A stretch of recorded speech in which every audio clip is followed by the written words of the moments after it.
SAFM, South Africa's news and information leader. Your top stories this hour: a charge against Julius Malema is withdrawn, and Terry Crawford Brown lays his cards on the table regarding the arms deal. Good morning. One of the disciplinary charges against ANC Youth League President Julius Malema has been provisionally withdrawn. However, the ANC Disciplinary Committee insists the charge has not been dropped altogether and can be pursued at a later stage. There's been no immediate details of the nature of the charge. However, it's understood that it relates to what the ANC considers an attack on the integrity of the disciplinary committee itself.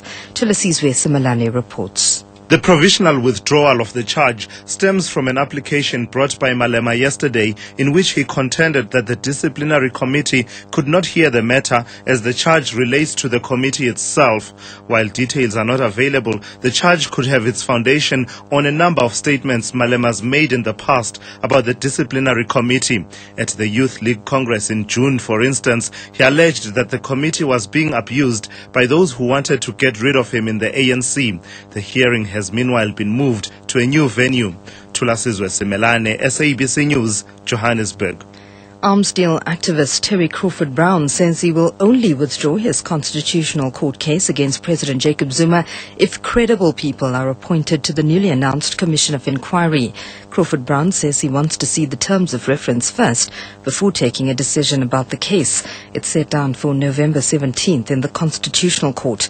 He was responding to a letter from Zuma's lawyers suggesting that there was no reason to carry on with the matter since the president had agreed to a judicial commission of inquiry into the arms deal. Crawford Brown explains. We need to have judges who are empowered to take remedial action. We need to know from the cabinet that got us into this mess what pressures were placed on them. You'll remember that after 1994, we had all the European politicians flocking here to praise President Mandela and our new democracy with one hand and to peddle weapons with the other. What pressures were put on our government to buy weapons we didn't need, could not afford, when we had huge social problems that needed to be addressed? Meanwhile, Cape Town Mayor Patricia de Lille says the commission is important as it will give a chance for the allegations against many other individuals contained in her arms deal dossier to be investigated. If you look at all the allegations contained in the de Lille dossier, some of the allegations led to two successful prosecutions, Tony Ngeni and Shabil Sheikh, and then charges against President Jacob Zuma, which was finally dropped. Now, there are many other allegations contained in that document that has never been investigated, which is not fair towards the other two that were found guilty, and the others got off scot-free.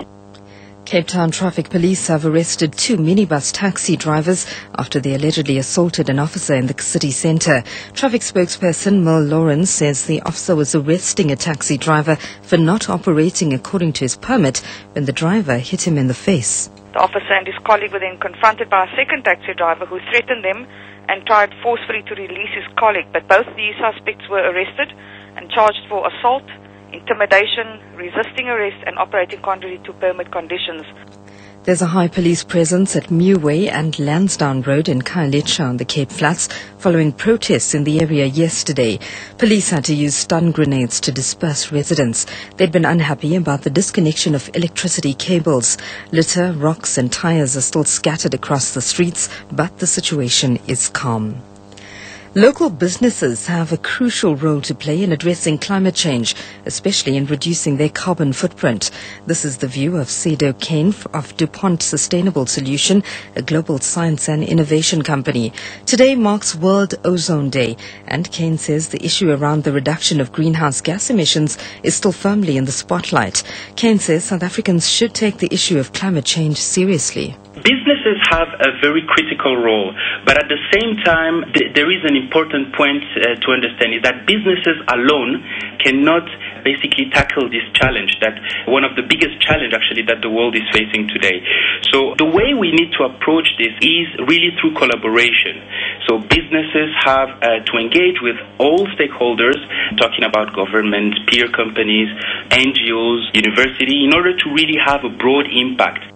Your top story this hour: one of the disciplinary charges against ANC Youth League President Julius Malema has been withdrawn.